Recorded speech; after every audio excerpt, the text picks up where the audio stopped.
السلام عليكم ورحمة الله تعالى وبركاته، والصلاة والسلام على أشرف خلق الله. اليوم البنات إن شاء الله غدا نشارك معكم كاب كيك أو ميني كيك لكي يجي رائع.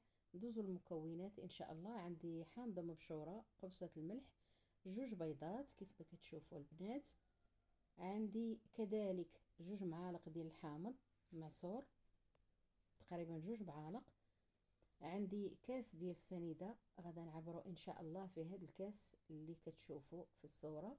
دوك الكيسان الصغار العاديين ديال اتاي، تقريبا راه كاس بعبار هذا الكاس. يعني انا راه دائما العبار ديالي في راسي. كاس ديال السنيده بعبار هذا الكاس. وعندي كاس ديال الزيت ناقص بواحد السنتيم، تقريبا كاس لاروب. ساشيه ديال فاني. وعندي كذلك جوج خمارات من فئة 8 غرام. وعندي كاس ديال الحليب. دقيق حسب الخليط غنعطيه لكم بالعبار ان شاء الله. بالنسبة للمبتدئات باش تجي من الكيك ديالهم مضبوطة، ما تجي لا قاصحة لا جارية. هنا غادا نضيف بعد ما ضربت السنيدة وسكر فاني والبيض، ضفت ان شاء الله الزيت. دابا ضفت الحليب، وغادا نضيف هاد جوج معالق ان شاء الله. ديال عندي تقريبا البنات كاس وربع ديال الحليب، عفوا كاس وربع ديال الحليب. راه درت كاس وضفت واحد الربع. هنا ضفت جوج معالق ديال الحامض. صراحه هاد الكيك كتجينا بالنسمه ديال الحامض، كتجي رائعه وكتجي بنينه البنات. وهنا غادا نضيف واحد العلبه ديال فلو فاني، تاو كيعطينا نسمه زوينه، كيعطينا تلون. هنا غادا نضرب مزيان حتى يتجانس ليا الكل، وعادا نرجع نضيفو باقي المكونات ان شاء الله. هنا غادا نعطيكم البنات الدقيق بعبار الكأس اللي عبرت به السنيدة والزيت. تقريبا البنات عفوا تقريبا هزت ليا 3 الكيسان. واحد المعلقة ماشي عامرة بزاف، عادية، غير المهم معلقة عادية، ماشي بومبي يعني طالع الدقيق فوق المعلقة. لا البنات ماشي عامرة بزاف، معلقة عادية ممسوحة، كيف بهذا المعنى معلقة كبيرة ممسوحة. هنا ضفت الكاس الثاني، وغادا نضرب مزيان حتى يتجانس ليا الكل، وديك التكتلات ما تبقاش ليا في الخليط. هنا غادا نعمر الكاس الثالث. انا عطيتكم عبرت قدامكم باش بالنسبه للمبتدئات يجي داكشي واضح. الكاس الثالث غنضيفوه هذا تدريجيا، لان الدقيق كاين اللي المهم ان الدقيق راه كيختلف مع بعضياته. ولو نعطيكم العبار، كاين الدقيق اللي كيختلف، كاين اللي كيشرب وكاين اللي ما كيشربش. المهم الكاس الثالث ضروري ديروه تدريجيا، كتبقاو غاديين بشويه بشويه تكملوا الكاس الثالث. ولكن نتوما كتخلطوا وكتشوفوا القوام ديال العجين، ضروري تخلطوا. تشوفوا القوام كي داير. باش كنعبر انا نشوف العجين واش صافي ما بقاش خاصه الدقيق، كنعبر البنات كنكتب، عفوا كنكتب 8، رقم 8. الا داك الرقم بقى، ديك 8 بقات واقفه واحد المهم ما غبراتش في البلاصه، نعرف راه صافي العجين ما بقاش خصو الدقيق. الا كتبت 8 وغبرات باقا ما كملتش في الكتابه وغبرت، عرفوا الخليط ديالكم مازال خصو الدقيق. فهمتوني البنات؟ بالنسبه للمبتدئات كنأكد.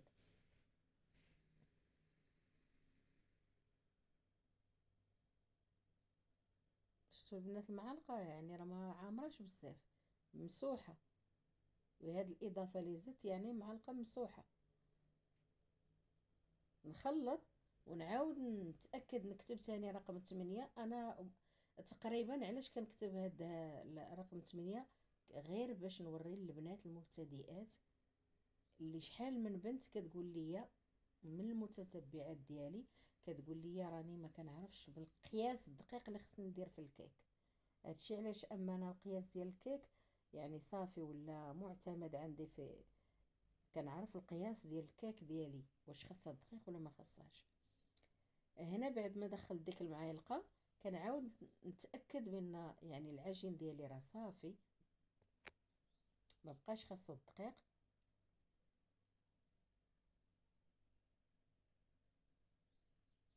كنحاول نهبط ديك العجين مع من الجوانب.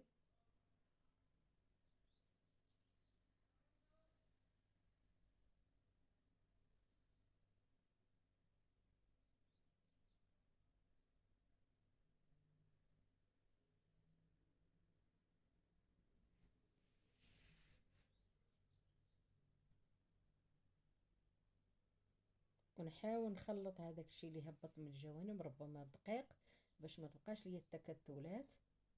صافي، هنا الخليط ديالي راه جاهز.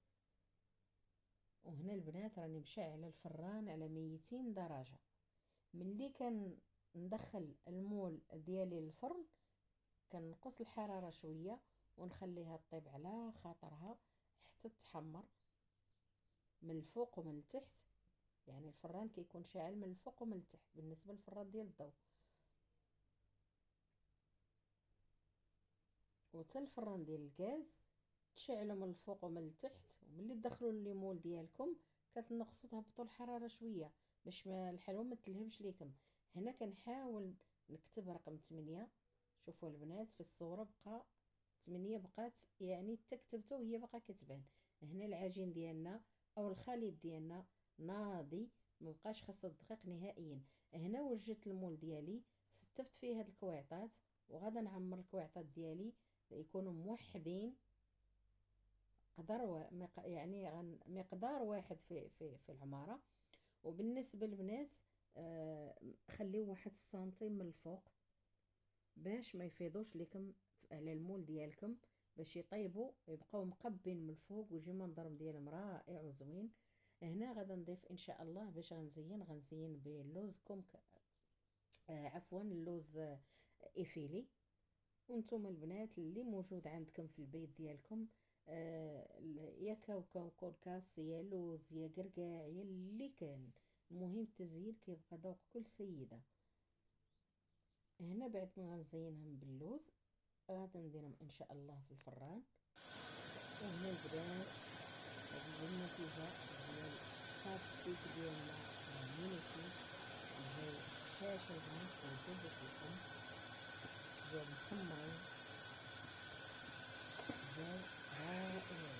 والمذاق البنات راه يوصفكم واحد المذاق مزيج بين فلو فاني وبين الحامض، جاو روعه. شوفوا الهشاشه البنات،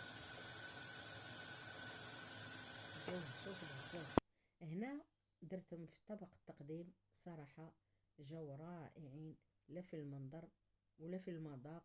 نتمنى انكم تجربوا هذه الوصفه وتولي معتمده عندكم الوليدات ديالكم، رغم انها ما فيهاش مقادير بزاف وكتجي زوينه وكتجي يعني الا بغيتو غير تخرجوا الوليدات الصيف دابا وهذا كيجيو زوينين.